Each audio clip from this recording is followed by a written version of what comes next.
Assalamualaikum warahmatullahi wabarakatuh.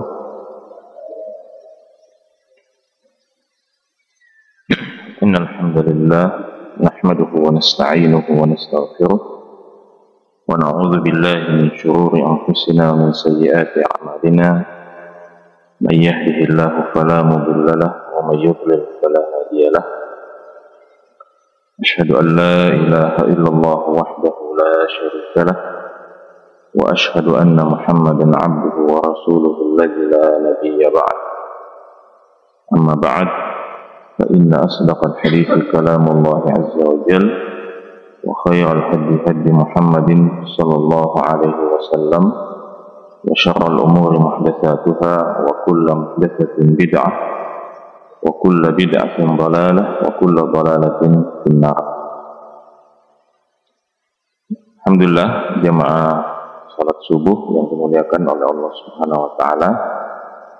Pada subuh hari ini kita kembali mendapatkan kemudahan untuk hadir, untuk datang di rumah Allah Subhanahu wa taala ini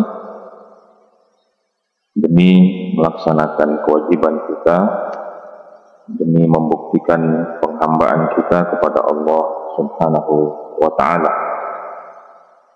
Dan sebagaimana yang selalu kita sampaikan dan ingatkan bahwa untuk mendapatkan kemuliaan di sisi Allah Subhanahu wa taala itu ada jalan yang tersendiri. Kemuliaan di sisi Allah Subhanahu wa taala itu tidak bisa kita raih dengan mengandalkan kekayaan kita, mengandalkan kekuasaan kita, mengandalkan jabatan kita, atau mengandalkan nasab keturunan kita. Tapi kemuliaan kita di sisi Allah Subhanahu wa taala itu hanya dapat kita raih, kita peroleh ketika kita justru semakin menghinakan diri di hadapan Allah Subhanahu wa taala. Kemuliaan di sisi Allah Subhanahu wa taala itu hanya dapat kita peroleh ketika kita semakin merendahkan dan menghambakan diri kepada Allah Subhanahu wa taala. Dan hanya itu satu-satunya jalan untuk mendapatkan kemuliaan di sisi Allah Subhanahu wa taala. Tidak ada jalan yang lain. Maka harta yang diberikan oleh Allah Subhanahu wa taala kepada kita bisa menjadi jalan kemuliaan, kekayaan kita bisa menjadi jalan kemuliaan di sisi Allah Subhanahu wa taala selama kita bisa menundukkan, merendahkan, menghinakan harta itu di hadapan Allah Subhanahu wa taala. Tapi kalau yang terjadi adalah sebaliknya, maka sudah bisa dipastikan harta kita, kekayaan kita itu tidak akan bisa memuliakan kedudukan kita di sisi Allah Subhanahu wa taala. Begitu juga dengan jabatan, kedudukan yang diberikan oleh Allah Subhanahu wa taala kepada kita, dia bisa menjadi jalan kemuliaan kita di sisi Allah Subhanahu wa taala kalau jabatan itu kita paksa juga untuk tunduk kepada Allah. Kita paksa juga untuk menjadi jalan penghambaan kita kepada Allah Subhanahu wa taala. Karena itu seperti yang juga selalu kita ulang-ulangi bahwa hamba yang paling mulia di sisi Allah atau gelar yang paling mulia di sisi Allah Subhanahu wa taala itu adalah gelar sebagai Abdullah, sebagai manusia yang selalu menghamba kepada Allah Subhanahu wa taala, yang selalu merasa lemah, tidak berdaya kecuali kalau Allah Subhanahu wa taala memberikan pertolongan, memberikan kekuatan kepadanya. Jadi inilah sebenarnya proses dan perjalanan yang sedang kita jalani dalam hari-hari kehidupan dunia kita ini, yaitu proses untuk membuktikan dan menunjukkan bahwa kita ini adalah sekumpulan manusia yang selalu butuh kepada Allah, yang selalu karena butuhnya kepada Allah sehingga dia selalu merendahkan diri, menghinakan diri, menghambakan diri hanya kepada Allah Subhanahu wa taala, dan itulah inti utama daripada tauhid yang dibawa oleh para nabi dan rasul.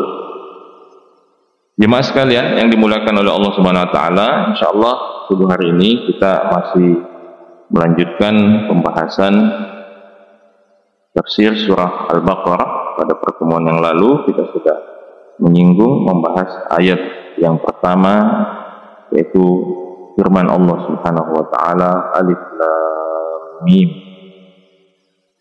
Kali ini kita akan membahas ayat yang kedua, yaitu firman Allah Subhanahu wa taala yang mengatakan, Dzalikal kitabu la raiba fihi hudal lil muttaqin. Jadi kalau kita melihat di dalam mushaf ada tanda 3 titik ya. Jadi 3 titik yang berbentuk seperti segitiga itu ya, ada 2 tanda seperti itu untuk menunjukkan bahwa kita bisa memilih berhenti pada salah satunya. Jadi kita bisa membacanya Dzalikal kitabu la raiba fihi, berhenti di situ, kemudian melanjutkan hudal lil muttaqin, atau kita membacanya Dzalikal kitabu la raib fihi hudal lil muttaqin. Itu 2 titik segitiga itu maknanya. Jadi Allah Subhanahu wa taala mengatakan Dzalikal kitabu la raiba fihi. Itulah kitab yang tidak ada keraguan sedikit pun di dalamnya. Kata Ibnu Katsir, Al-Kitab Al-Qur'an. Yang dimaksud dengan Al-Kitab di dalam ayat ini adalah Al-Qur'an. Ya. Jadi ini perlu dijelaskan karena istilah Alkitab itu berulang di dalam Al-Quran dengan beberapa pengertian ya. Pengertian pertamanya adalah Alkitab itu adalah Al-Quran. Pengertian yang keduanya itu bisa berarti kitab-kitab yang diturunkan oleh Allah Subhanahu wa taala sebelum Al-Quran. Tetapi di sini Allah Subhanahu wa taala sudah mengarahkan dengan mengatakan zalika ya, itu sudah diarahkan oleh Allah Subhanahu wa taala. Maka Ibnu Katsir mengatakan zalikal kitab, kitab itu, kitab di sini yang dimaksud adalah Al-Qur'an. La raiba fi. Ya, la itu dalam bahasa Arab biasa disebut dengan istilah la nafiyah lil jins. La nafiyah lil jins. Jadi la yang berfungsi untuk nafiyah. Nafiyah itu untuk menafikan. Itu sudah jadi bahasa Indonesia juga ya, menafikan, menghapuskan, menghilangkan, lil jins, menghapuskan, menghilangkan semua jenis ya, jadi kalau misalnya dikatakan la ilaha, tidak ada Tuhan, tidak ada Tuhan ya. Jadi dinafikan semua Tuhan ya, dihapuskan semua Tuhan, illallah, kecuali Allah. Makanya para ulama kita ketika menjelaskan tentang la ilaha illallah ya, mengatakan begini, la ilaha, tidak ada Tuhan.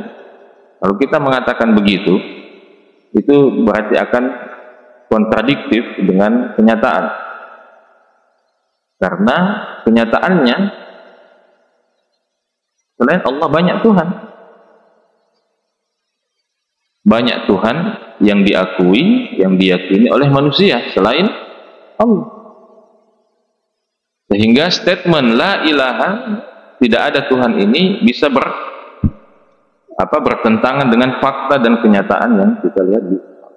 Karena itu para ulama ketika menjelaskan atau menerjemahkan statement ini merasa perlu untuk menambahkan keterangan bahwa yang dimaksud tidak ada Tuhan itu bukan tidak ada Tuhan di kehidupan nyata kita. Karena kehidupan nyata kita menunjukkan banyak Tuhan yang disembah manusia selain Allah.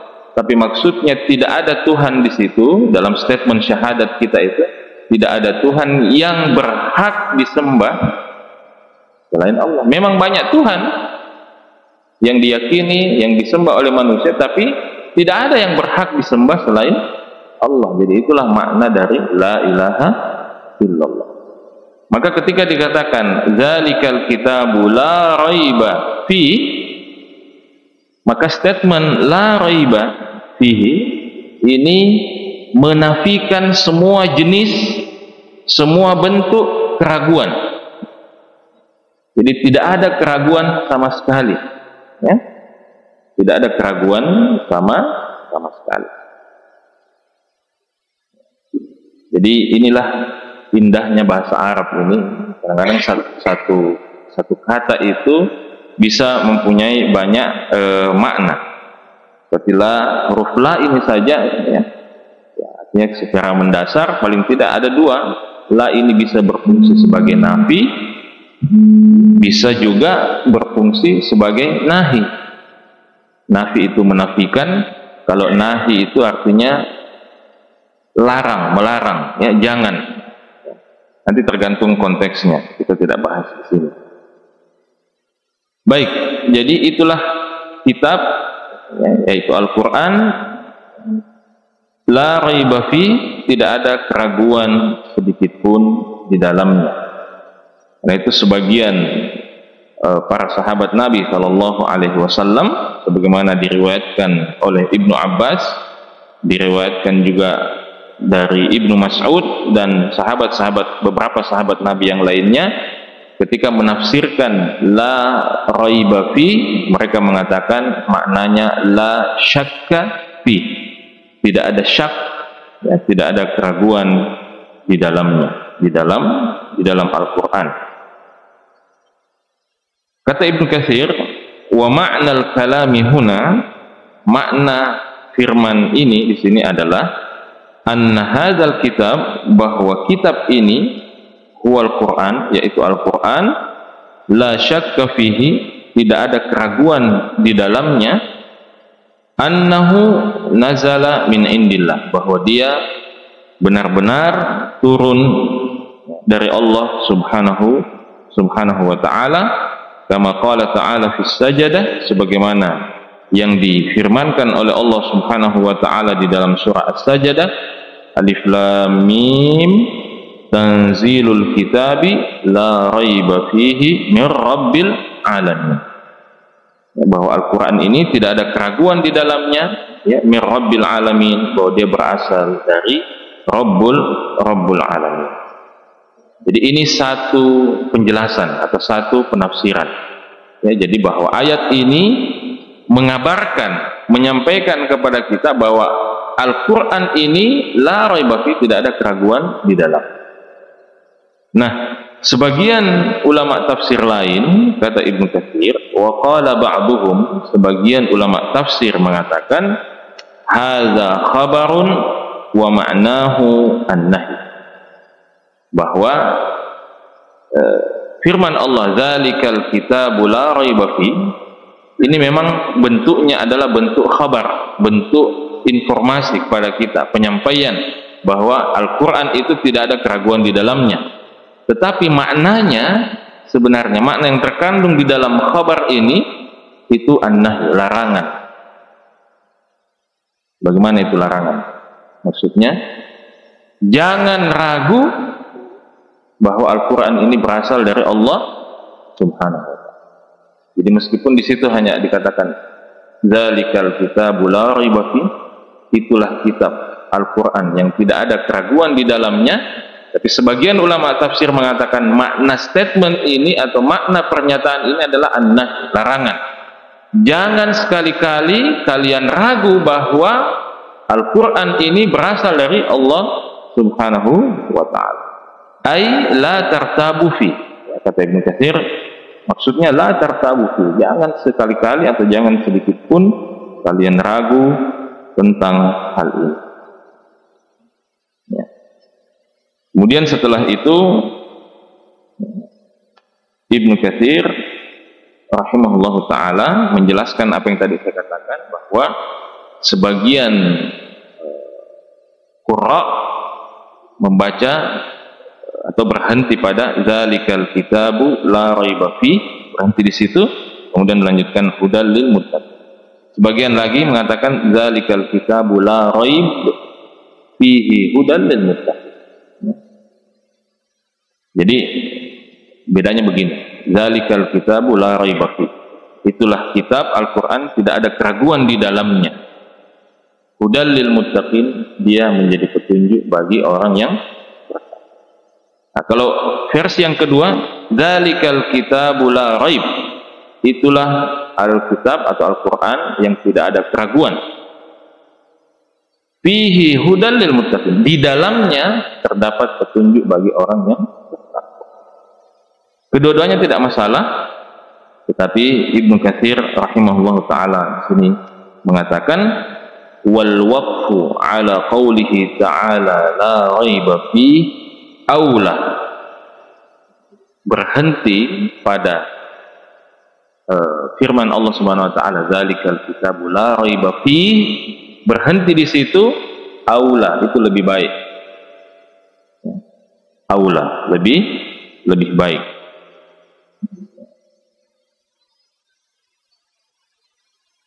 Jadi itu yang dipilih atau yang dipandang oleh Ibnu Katsir rahimahullahu taala. Baik. Selanjutnya Allah Subhanahu wa taala mengatakan hudal lil muttaqin, bahwa Al-Qur'an itu menjadi petunjuk bagi orang-orang yang bertakwa. Karena itu sebagian ulama menjelaskan bahwa Al-Quran itu baru bisa menjadi petunjuk untuk kehidupan kita. Jadi kalau kita selama ini merasa meskipun kita ini muslim, tapi kita merasa bahwa Al-Quran ini belum bisa menjadi petunjuk bagi kehidupan kita, maka hal pertama yang harus kita periksa adalah bagaimana kondisi atau keadaan kita, bagaimana posisi kita dengan firman Allah ini, zalikal kitabu la raiba. Apakah memang kita sudah sampai pada tingkat keyakinan yang sangat bulat bahwa Al-Quran ini tidak ada keraguan sedikit pun di dalam.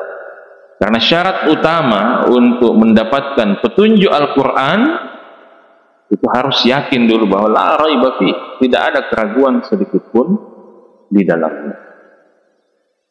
Dan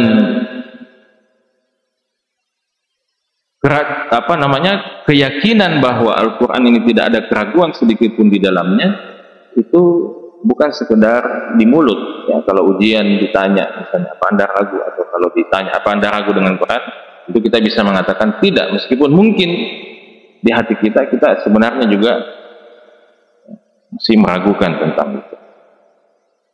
Maka ini syarat utama untuk mendapatkan petunjuk Al-Quran. Karena itulah kemudian Allah Subhanahu wa taala mengatakan hudal lil muttaqin. Al-Quran itu menjadi petunjuk bagi orang-orang yang bertakwa.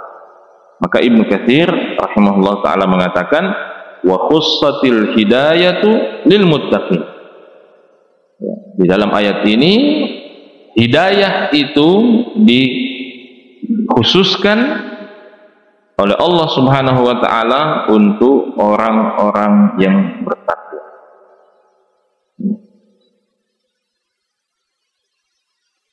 Bagaimana firman Allah Subhanahu wa taala yang mengatakan qul huwa lil ladzina amanu hudaw wa shifa. Dalam surah apa itu? Tasbih. Qul huwa lilladzina amanu hudaw wa shifa. Katakanlah wahai Muhammad, huwa Al-Qur'an itu lilladzina amanu, bagi orang-orang yang beriman, hudan, petunjuk, wa shifa, dan shifa, penyembuh. Jadi sama tadi ya, dalam ayat ini hudal lil muttaqin, Quran itu menjadi petunjuk bagi orang yang bertakwa. Di dalam ayat ini qul huwa lilladzina amanu hudan hudaw wa shifa. Katakanlah ya Muhammad bahwa Al-Quran itu lilladzina amanu hudaw wa shifa, menjadi petunjuk dan penyembuh. Jadi mungkin masih ingat ya jemaah sekalian, masih ingat pernah kita jelaskan di sini bahwa di dalam bahasa Arab itu kadang-kadang ada rangkaian kata itu sebenarnya dia posisinya bisa di belakang, posisinya bisa di belakang, tapi kadang-kadang dipindahkan ke depan ya, supaya menjadi sebuah penekanan, ya, supaya menjadi sebuah penekanan. Jadi kalau misalnya tidak apa-apa saya ulangi karena ini banyak berulang juga di dalam Al-Quran. Misalnya saya mengatakan begini, al-ustadu fil fasli, ustad itu berada di dalam kelas. Nah, bisa seperti itu. Tapi kalau saya ingin menekankan statement ini, apalagi kalau saya ingin menyatakan bahwa di dalam kelas itu hanya ada ustad, maka saya mengatakan, saya balik ya, tadi al-ustadu fil fasli. Sekarang kalau saya ingin menyatakan statement yang kedua, maka saya balik, fil fasli ini saya pindahkan ke depan, fil fasli ustadun, di dalam kelas itu ada ustad. Itu bisa bermakna bahwa tidak ada orang lain selain ustad. Sama kalau masih ingat ketika kita menjelaskan firman Allah Subhanahu wa taala dalam surah Al-Fatihah, iyyaka na'budu, hanya, makanya kita terjemahkan, hanya kepadamu kami menyembah. Sebenarnya di luar Al-Quran, kita bisa mengatakan begini, na'buduka, kami menyembah kepadamu. Itu bisa begitu. Tapi untuk menekankan bahwa kita hanya menyembah kepada Allah, kata ganti ini dipindahkan ke depan sehingga menjadi iyyaka na'budu, sehingga terjemahannya atau penjelasannya itu kita mengatakan hanya kepadamu kami. Nah ini juga dalam ayat yang kedua yang tadi kita baca, Allah Subhanahu wa taala mengatakan qul huwa lilladzina amanu hudaw wa shifa. Jadi katakanlah bahwa dia itu untuk orang beriman menjadi petunjuk dan penyembuh. Nah di luar Al-Quran sebenarnya bisa dikatakan qul huwa, katakanlah bahwa di Al-Quran itu hudan, petunjuk, wa shifa, dan penyembuh bagi orang beriman. Tapi dalam ayat ini dibalik, jadi katakanlah bahwa dia Al-Quran itu bagi orang beriman petunjuk dan untuk menunjukkan apa? Untuk menunjukkan bahwa Quran itu baru bisa menjadi petunjuk kalau kita beriman kepadanya, meyakini. Jadi ini syarat utama untuk mendapatkan petunjuk Al-Quran. Dan dalam prakteknya mungkin kita mengatakan, tapi kenapa ada orang kafir yang tidak beriman kok bisa mendapatkan hidayah karena membaca Al-Quran? Jadi wallahu a'lam, menurut saya penjelasannya adalah begini. Salah satu ciri utama orang beriman, salah satu ciri utama orang bertakwa itu adalah orang yang memaksimalkan potensi akal, pendengaran, penglihatannya untuk mencari kebenaran. Karena itu mungkin masih ingat salah satu pernyataan penyesalan orang-orang kafir di akhirat itu sebenarnya dalam surah Al-Mulk. Mereka mengatakan apa? Wa qalu law kunna nasma'u aw naqilu ma kunna fi ashabis sa'ir. Jadi para penghuni neraka itu mengatakan dengan penuh penyesalan, "Lau kunna nasma'u aw na'qilu ma kunna fi asfal." Seandainya dulu waktu di dunia kami mau pakai ini pendengaran baik-baik, mendengar dan mau menggunakan akal pikiran kami untuk berpikir, ma kunna fi ashabis sa'ir, maka hari ini kami tidak akan menjadi penghuni neraka sa'ir. Jadi ya, dalam bentuk pernyataan lain kita bisa mengatakan salah satu ciri utama calon penghuni surga itu adalah apa? Orang yang mau memaksimalkan potensi ini, potensi pendengarannya, potensi penglihatannya, potensi akal pikirannya untuk mencari kebenaran. Jadi coba lihat, ya, saya pernah cerita di sini di bulan Ramadan yang lalu itu, mungkin kalau ada yang pernah lihat acara program TV Ramadan yang disiarkan oleh yang diproduseri oleh salah seorang imam di Kuwait, namanya Syekh Fahad Al-Kandari. Beliau punya program beberapa Ramadan yang lalu, Musafir Ma'al Quran, ya, bermusafir dengan Al-Quran. Jadi beliau kunjungi beberapa negara, mengunjungi pusat-pusat penghafal Al-Quran, ya, di Turki, di Mauritania, di Rusia, di ya, di beberapa tempat, ya, termasuk juga di Indonesia dia kunjungi. Kemudian setelah itu Ramadan yang baru ini beliau bikin program baru lagi selama bulan Ramadan, namanya Bil Quran Ihtadait. Dengan Al-Quran aku mendapatkan hidayah. Jadi ini program 30 seri disiarkan tiap hari. Itu mengulas, ya, dalam setiap sesi, setiap penampilannya itu mengulas kisah seorang mu'allaf yang masuk Islam.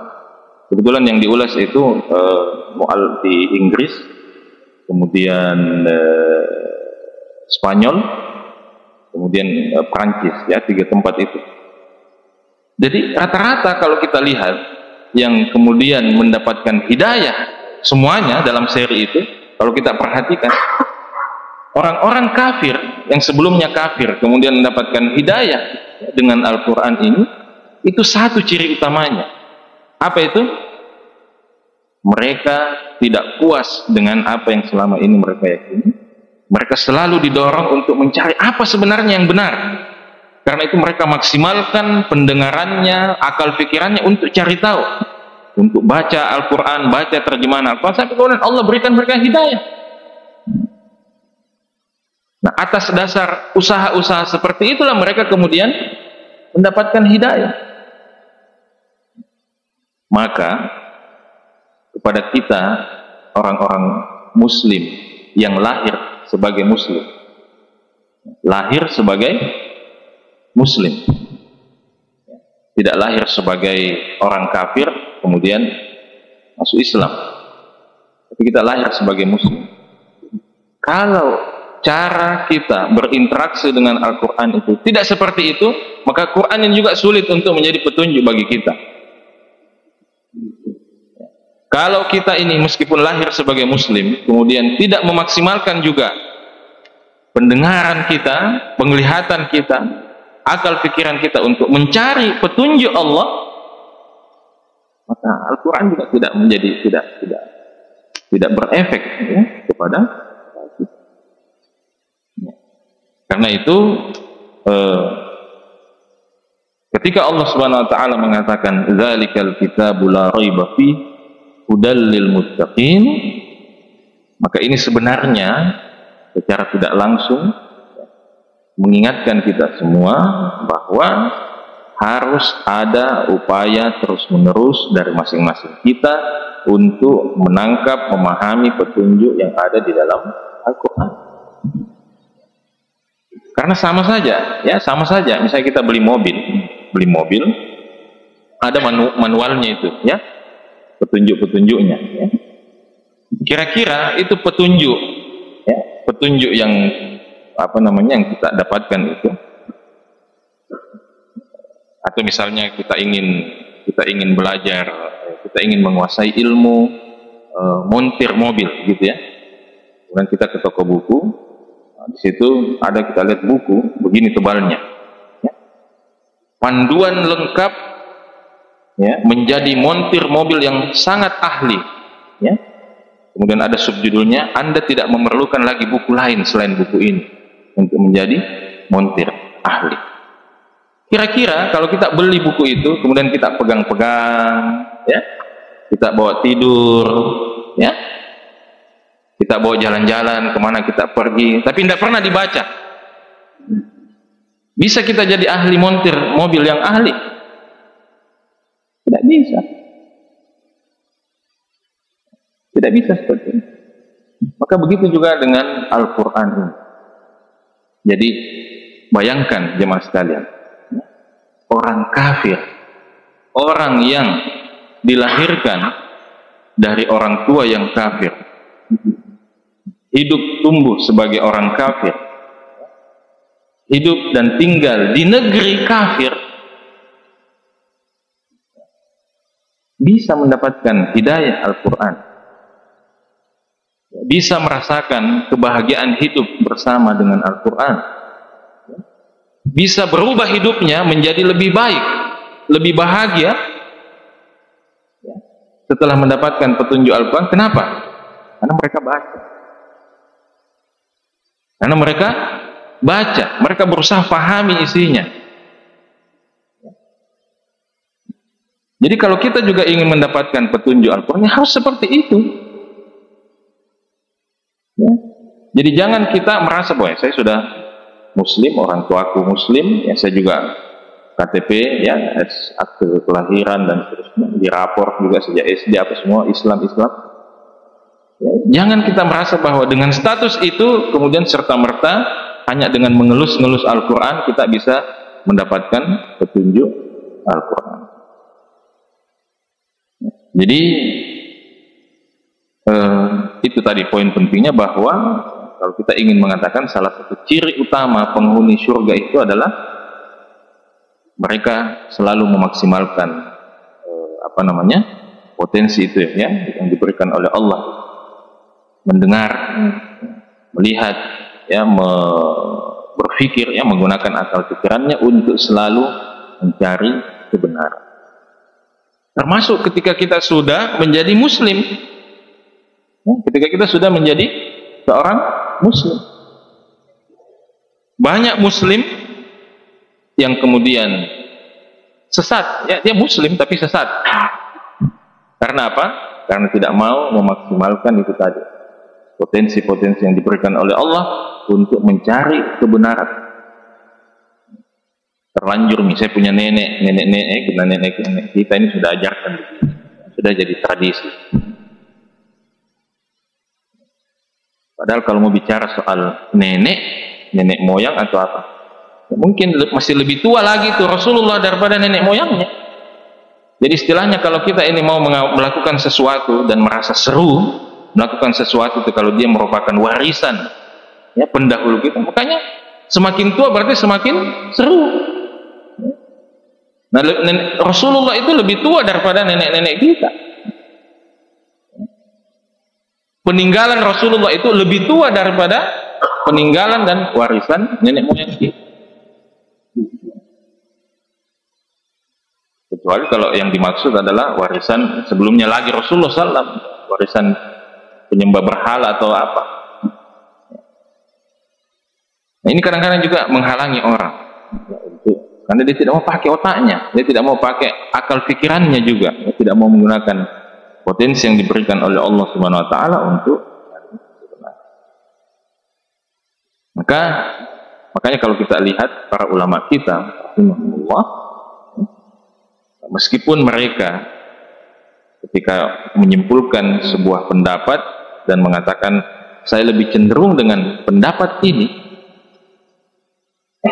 kalau kita bicara misalnya masalah fikih atau masalah-masalah yang ilmiah, para ulama kita itu meskipun misalnya setelah penelitiannya yang sangat dalam kemudian sampai pada satu kesimpulan bahwa saya cenderung pada pendapat ini, meskipun dia sudah begitu, bahkan mungkin dia sudah tulis buku juga menegaskan pendapatnya itu, tetapi bagi mereka, kalau satu hari mereka harus mengubah pendapatnya karena dalil yang lebih kuat atau alasan yang lebih kuat, itu tidak masalah,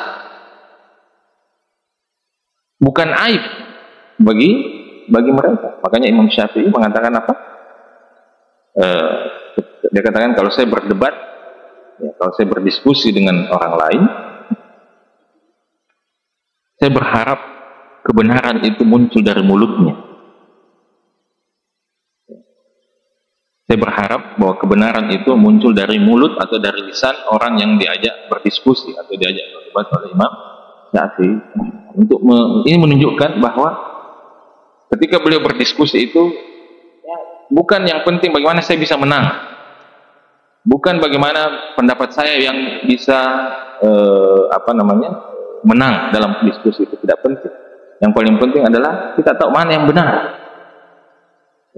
Jadi bukan yang menang, tetapi mana yang benar. Makanya beliau juga dalam kesempatan lain mengatakan, pendapat saya benar, tapi bisa saja keliru. Dan pendapat Anda salah, tapi bisa saja benar. Pada satu waktu mungkin kita akan temukan dalilnya bahwa pendapat Anda yang lebih kuat. Makanya salah satu penyakit yang berbahaya itu penyakit yang disebut oleh para ulama dengan istilah at-ta'assubul a'ma, fanatik buta. Fanatik buta. Pokoknya kalau sudah ustadz ini yang bilang, tidak ada. Kalau sudah syekh ini yang bilang, itu kalau bilang pokoknya itu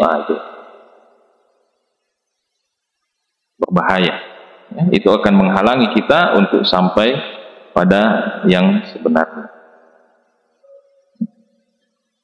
Jadi Allah Subhanahu wa taala mengatakan, "Dzalikal kitabu la raiba fi hudal lil muttaqin." Ya.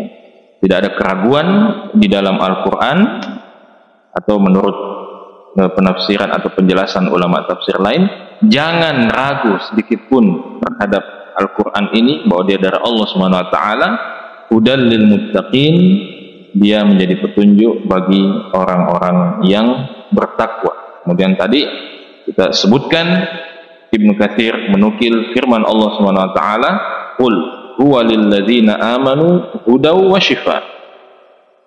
Katakanlah wahai Muhammad bahwa dia, Al-Qur'an itu hanya untuk orang-orang beriman, ya, sebagai menjadi petunjuk dan penyembuh. Walladzina la yu'minuna fi adhanihim waqrun.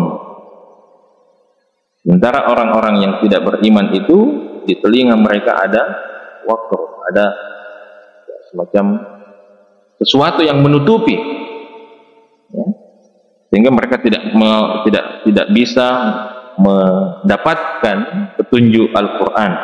Wa huwa 'alaihim 'ama, dan mereka itu menjadi buta, ya, terhadap Al-Qur'an. Di dalam ayat yang lain Allah Subhanahu wa taala mengatakan, wa nunazzilu minal Qur'ani ma huwa syifaa'u wa rahmatul lil mu'minin. Dan kami menurunkan dari Al-Qur'an ini apa yang dapat menjadi penyembuh dan menjadi rahmat bagi orang-orang yang beriman. Wala yazidul zalimina illa khasara. Sementara orang-orang yang zalim itu, ya, tidak bertambah melainkan kerugian dan kecelakaannya. Jadi jemaah yang dimuliakan oleh Allah Subhanahu wa taala, satu poin yang harus kita ingat, bahwa meskipun di dalam ayat ini misalnya Allah mengatakan orang-orang yang tidak beriman itu di telinganya ada penutup, bukan berarti kalau kita ini sudah muslim kita tidak punya cirinya. Karena bisa saja seorang muslim itu dia muslim, tetapi ada satu dua atau ada beberapa ciri orang kafir atau orang munafik pada dirinya, meskipun dia tetap disebut muslim. Nah, karena itu ini yang harus kita waspadai. Maka seperti yang pernah kita sampaikan, bahwa para sahabat Nabi Shallallahu Alaihi Wasallam itu ketika membaca Al-Quran, mereka selalu berusaha menjadikan Al-Quran itu sebagai cermin, bagi cermin mereka. Jadi kalau dia baca Al-Quran itu seperti dia melihat dirinya, sehingga apapun yang dinyatakan oleh Allah Subhanahu wa taala di dalam Al-Quran, bahkan ketika berbicara tentang orang munafik, mereka selalu melihat, ya, menjadikan itu cermin untuk dirinya. Jadi kalau Allah sebutkan orang munafik itu begini, itu dia katakan kepada dirinya, bukan jisa yang dimaksud oleh Allah Subhanahu wa taala, bukan jisa yang dimaksud ini. Jadi itu gayanya itu para sahabat baca Quran itu begitu. Bukan seperti kita atau sebagian kita lah, saya tidak mengatakan kita semua, tapi sebagian kita, ya, saya selalu mengatakan begitu. Kalau baca Quran, wailul lil mutaffifin, celakalah orang-orang yang selalu berbuat curang.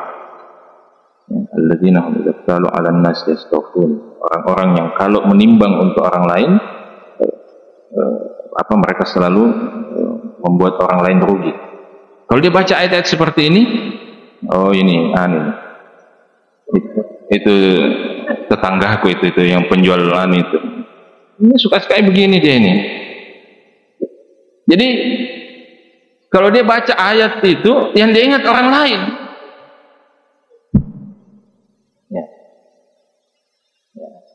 Jadi kalau begitu caranya baca Quran, ya pantas memang Quran itu tidak bisa jadi petunjuk untuk kita, karena yang selalu kita lihat orang lain. Kalau baca tentang kalau baca yang baik-baik, qad aflahal mu'minun, ya, sungguh beruntunglah orang-orang yang beriman, orang-orang yang khusyuk di dalam sholat. Saya betulin, ya. Kalau istilahnya orang Jakarta, gue banget, ya, gue banget. Ini susah. Tapi para sahabat tidak, para sahabat Nabi tidak. Jadi betul-betul Quran itu seperti cermin, yang terlihat adalah wajah kita sendiri di situ. Sehingga yang terjadi adalah proses menghitung-hitung diri. Jadi orang beriman begini, saya bagaimana? Cocok misalnya. Begitu baca tentang orang munafik, orang Yahudi, jangan-jangan ada sifat-sifat Yahudi pada diri saya ini. Jadi, itu cermin. Hanya dengan cara seperti itu Al-Quran bisa jadi petunjuk untuk kita. Kalau tidak begitu, tidak. Hudal lil muttaqin, ya. Jadi menjadi petunjuk bagi orang-orang yang beriman. Maka Allah Subhanahu wa taala di dalam ayat yang lain juga mengatakan, ya ayyuhan nas qad ja'atkum mau'izatun min rabbikum wa shifaa'un lima fis sudur wa hudaw wa rahmatul lil mu'minin. Ya ayyuhan nas, wahai sekalian manusia. Jadi ini subhanallah, ya, para sahabat, para ulama salaf rahimahullah, itu kita yang sudah pernah juga kita jelas, ketika ada statement gitu, ya ayyuhan nas, wahai sekalian manusia, ini yang memanggil Allah Rabbul Alamin. Kalau kita dipanggil oleh Presiden SBY misalnya, wahai Ustadz Hasbin, itu kan rasanya, dia tahu saya, dia kenal saya. Tapi ini yang memanggil Allah Rabbul Alamin. Maka selalu para ulama mengatakan, kalau ada begini, ada panggilan begini, perhatikan baik-baik apa yang disebutkan sesudah. Allah mengatakan, qad ja'atkum mau'izatun min rabbikum, sungguh telah datang kepada kalian mau'izah, nasihat, peringatan dari Tuhan kalian, wa shifaa'ul lima fis sudur, dan penyembuh bagi apa yang ada di dalam dada, wa hudan, dan petunjuk, wa rahmatun lil mu'minin, dan rahmat bagi orang yang beriman. Nah, selanjutnya al-muttaqin, hudal lil muttaqin. Ibnu Katsir menafsirkan di sini, menjelaskan apa yang dimaksud dengan al-muttaqin.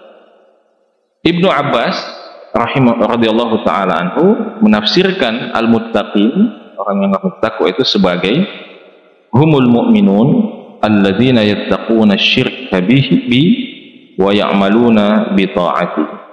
Yang dimaksud orang-orang yang bertakwa adalah orang-orang yang beriman yang selalu takut khawatir ya, menyekutukanku, kata Allah Subhanahu wa taala, wa ya'maluna bi ta'ati, dan melakukan ketaatanku. Jadi kalau kita lihat juga itu ya, kalau saya ikut yang saya sampaikan tadi acara itu, saya perhatikan bahwa rata-rata memang orang-orang yang kemudian masuk Islam itu sebelum dia mengucapkan kalimat syahadat itu memang dalam keyakinannya ya, itu mereka dia sudah yakin bahwa memang hanya Allah, hanya satu ini Tuhan yang berhak untuk disembah ya. Makanya mungkin antum pernah ada pendeta Amerika itu Yusuf Estes kalau tidak salah namanya, itu terkenal sekali. Itu dia mantan dulunya waktu sebelum Muslim itu bapaknya pendeta, dia juga membantu ya, sangat aktif sebagai aktivis gereja. Tapi ketika dia mulai saya mendapatkan benih-benih hidayah, akhirnya dia sampai pada ujung itu bahwa hanya satu ini. Maka dia ceritakan ketika dia belum mengucapkan syahadat, ketika dia sujud pertama kalinya dalam hidupnya, dan itu dia belum mengucapkan kalimat syahadat, dia sujud dalam waktu yang sangat lama, dan dia merasa sangat dekat begitu dengan Allah, dan dia mengatakan, ya Allah, saya tidak tahu saya harus kemana, tapi kau tahu bahwa saya ingin sekali mencari mana yang benar. Tunjukkan kepadaku ya Allah mana yang benar. Dan hanya dia mengucapkan 2 kalimat syahadat, dan dia katakan, sujud itu, ketika saya sujud pertama kali, saya belum pernah merasakan ketenangan seperti itu dalam hidup saya. Jadi ini seperti ibarat manusia, ibarat ikan yang lama berada di luar komunitasnya, yang berada di luar air, kemudian ditemukan air itu, bagaimana kira-kira perasaannya itu ikan seperti itu. Seperti manusia ketika dia menemukan jati dirinya sebagai hamba Allah, sebagai hamba. Jadi jati diri kita manusia itu hamba, memang rendah, hina. Nah, kalau kita melanggar jati diri ini, maka tidak bahagia kita. Tapi kalau kita masuk menemukan jati diri ini sebagai hamba yang hina, yang fakir, yang miskin, yang tidak berdaya, maka itulah awal kebahagiaan kita itu. Maka dia sujud ya, merendahkan diri di hadapan Allah, dia merasakan kebahagiaan. Dan beberapa orang yang masuk Islam, termasuk ada di Inggris, ada seorang insinyur juga seperti itu.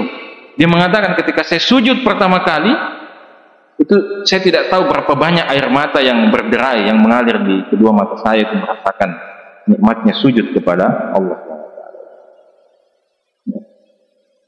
Jadi artinya orang-orang yang belum Muslim pun ternyata sebelum dia mengikrarkan 2 kalimat syahadat itu, dia sudah sampai pada posisi keyakinan bahwa hanya satu, tidak bisa disekutukan Allah Subhanahu wa taala. Jadi itu salah satu penjelasan tentang definisi takwa. Sebagian dalam riwayat yang lain, Ibnu Abbas menjelaskan bahwa yang dimaksud dengan orang yang bertakwa itu adalah alladzina yahzaruna minallahi uqubatahu, orang-orang yang selalu takut dengan ancaman hukuman Allah Subhanahu wa taala, wa yarjuna rahmatahu, dan selalu mengharapkan rahmat Allah Subhanahu wa taala ya. Dan banyak lagi definisi-definisi tentang takwa itu ya. Jadi ini kalau kita lihat berbeda ya. Pertama Ibnu Abbas mengatakan begini, kemudian yang kedua dia mengatakan begini, kemudian ulama lain juga mengatakan begini, berbeda. Tetapi perbedaan pendefinisian takwa seperti ini seperti yang dikatakan oleh Ibnu Taimiyah rahimahullah, ini termasuk kategori ikhtilafu tanawwu'in, perbedaan yang sifatnya variatif ya. Semuanya benar karena sebenarnya kesimpulannya nanti sampai pada ujung kesimpulan yang sama tentang pengertian takwa itu. Kemudian terakhir Ibnu Katsir rahimahullah taala menjelaskan bahwa hidayah itu ada 2 macam. Kan di sini tadi dalam ayat itu disebutkan hudal lil muttaqin, jadi petunjuk hidayah bagi orang yang bertakwa. hidayah itu ada dua jenis. Yang pertama, kata Ibnu Katsir, wa yutlaqul huda wa yuradu bihi ma yaqirru fil qalbi minal iman. Jadi pengertian pertama dari hidayah itu adalah ya, keimanan yang melekat kuat di dalam hati. Ini yang pertama. Dan hidayah seperti ini tidak ada yang bisa memberikannya kecuali Allah Subhanahu wa taala. Tidak ada yang bisa memberikannya kecuali Allah Subhanahu wa taala. Allah yang meneguhkan, Allah yang menguatkan, Allah yang menanamkan hidayah iman itu di dalam hati-hati para hamba. Jadi orang-orang kafir yang kemudian masuk Islam, hidayah untuk kemudian masuk Islam itu Allah yang berikan ke dalam hati. Nah, kalau sudah urusan ini, maka kita serahkan sepenuhnya kepada Allah Subhanahu wa taala. Maka Allah katakan kepada Nabi kita Muhammad sallallahu alaihi wasallam, "Innaka la tahdi man ahbab." Sesungguhnya engkau wahai Muhammad tidak bisa memberikan hidayah kepada orang yang engkau cintai. Hidayah di sini maksudnya itu tadi hidayatul iman, hidayah berupa iman. Jadi Nabi SAW sendiri tidak bisa memberikan hidayah berupa iman kepada orang yang dia cintai. Siapa orang yang paling dicintai oleh Nabi SAW dalam hidupnya? Pamannya, Abu Thalib. Di antara orang yang paling beliau cintai dalam kehidupan beliau itu adalah pamannya, Abu Thalib, yang sangat baik, yang dengan penuh cinta merawat beliau sejak beliau kecil, melindungi beliau ketika dakwah beliau diserang, tapi kemudian meninggal dunia dalam keadaan syirik, dalam keadaan kafir kepada Allah Subhanahu wa taala. Beliau sudah berusaha menuntun, mengajarkan, tapi mau apa? Pada akhirnya kita harus tunduk pada kehendak Allah Subhanahu wa taala. Allah tidak memberikan hidayatul iman. Nah, Nabi saja seperti itu. Jadi, dan itu bukan hanya pada Nabi SAW. Nabi-nabi sebelum Rasulullah pun seperti itu. Nabi Nuh tidak bisa memberikan hidayah iman pada anaknya. Nabi Lut tidak bisa memberikan hidayah iman pada istrinya. Tidak bisa. Jadi hikmahnya Allah menunjukkan kepada kita semua peristiwa-peristiwa seperti ini untuk menunjukkan ini. Innaka la tahdi man ahbab. Kau tidak bisa berikan iman, petunjuk iman pada orang yang kau cintai. Makanya orang Syiah berusaha membantah ini. Jadi orang Syiah itu, saya ingat sekali Jalaluddin Rahmat itu dalam bukunya, ini bukunya saya baca waktu kelas 3 SMP, Islam Aktual. Di situ salah satu artikel dalam buku itu dia ingin menegaskan bahwa Abu Thalib itu meninggal dalam keadaan muslim. Kenapa? Dia punya kepentingan supaya apa? Oh, bapaknya Ali bin Abi Thalib ini muslim. Kan dia Syiah. Tapi kita mengatakan tidak. Islam ini bukan agama dinasti. Islam ini sejak awal bukan agama dinasti, bukan agama keturunan, bukan agama keturunan. Jadi kalau bapaknya soleh maka pasti anaknya soleh. Kalau bapaknya nabi pasti anaknya juga nabi. Kalau bapaknya ahli surga anaknya pasti ahli surga. Tidak. Islam itu bukan agama seperti itu. Tapi orang Syiah ingin mengatakan bahwa Islam itu agama dinasti. Maka asal orang disebut ahlul bait, pokoknya harus diterima apa yang dia bilang. Meskipun tidak bisa dibuktikan apakah itu betul-betul diucapkan oleh ahlul bait. Ya. Jadi ini hidayatul iman. Innaka la tahdi man ahbab. Ini yang pertama. Yang kedua, al-huda atau hidayah ini, kata Ibnu Katsir,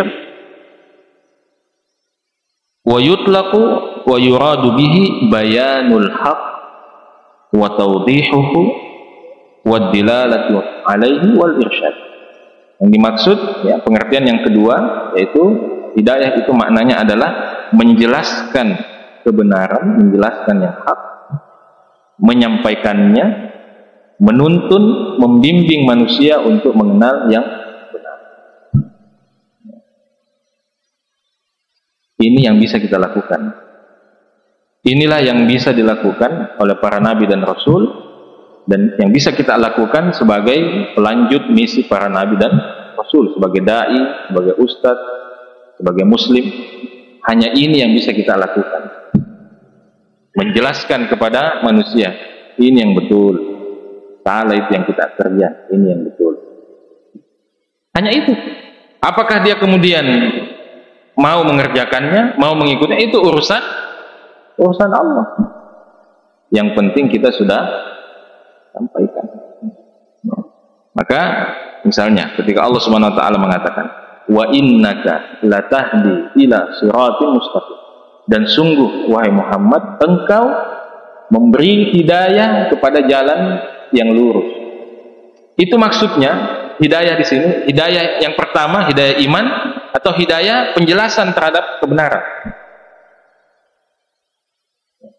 Apakah Nabi bisa memastikan kalau dia sudah sampaikan pasti orang langsung masuk Islam semuanya atau langsung beriman?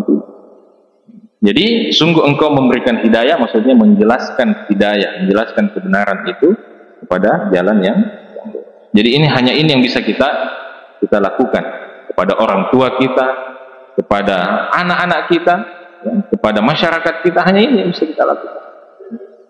Dan inilah yang akan dimintai pertanggungjawaban di akhirat. Jadi Allah tidak akan bertanya kepada kita, kenapa itu orang satu kampung itu masih banyak yang belum masuk Islam? Atau Allah tidak bertanya berapa banyak orang yang masuk, yang dapat yang masuk Islam melalui tanganmu? Tidak. Yang Allah tanyakan, apakah kau sudah sampaikan atau belum? Apakah engkau sudah sampaikan atau belum? Makanya ketika haji wada, apa kata Nabi SAW? Setelah dia menyampaikan itu pesan-pesan terakhirnya, ala hal ballagtu, bukankah aku telah menyampaikannya pada kalian? Lihat dulu ya. Jadi itulah yang dialami oleh para nabi dan rasul. Maka pada hari kiamat, seperti yang dijelaskan dalam sebuah hadis yang sahih, ada nabi yang dibangkitkan oleh Allah dan tidak ada satupun pengikutnya. Ada nabi yang hanya beberapa orang pengikutnya, dan ada nabi yang seperti Nabi kita Muhammad SAW yang pengikutnya begitu banyak, tapi itu tidak mengurangi kemuliaan para nabi dan rasul itu di sisi Allah. Kenapa? Karena mereka sudah menyampaikan. Nah, ini masalahnya kalau kita tidak pernah sampaikan. Bayangkan itu Nabi Nuh menyampaikan dakwah selama 950 siang malam, ya, secara terang-terangan, secara sembunyi-sembunyi, semua sudah dilakukan. Tapi akhirnya ketika membuat perahu, ya, berapa gelintir saja yang kemudian menjadi pengikutnya, yang selamat dari amukan azab Allah Subhanahu. Padahal dakwanya sudah 950. Bagaimana kita ini baru berdakwah 1 minggu sudah stres, itu orang-orang tidak mau sekali dikasih tahu. Belum ke 950 tahun. Baik, saya kira itu, mohon maaf terlalu panjang, ini 60 menit saya lihat hitungannya di sini, sudah terbit matahari, mudah-mudahan ada manfaatnya. Insyaallah kita lanjutkan tafsir ayat berikutnya pada pertemuan yang akan datang. Subhanakallahumma wa bihamdik, asyhadu an la ilaha illa anta astaghfiruka wa atubu ilaik. Wa akhiru da'wana alhamdulillahi rabbil alamin. Assalamualaikum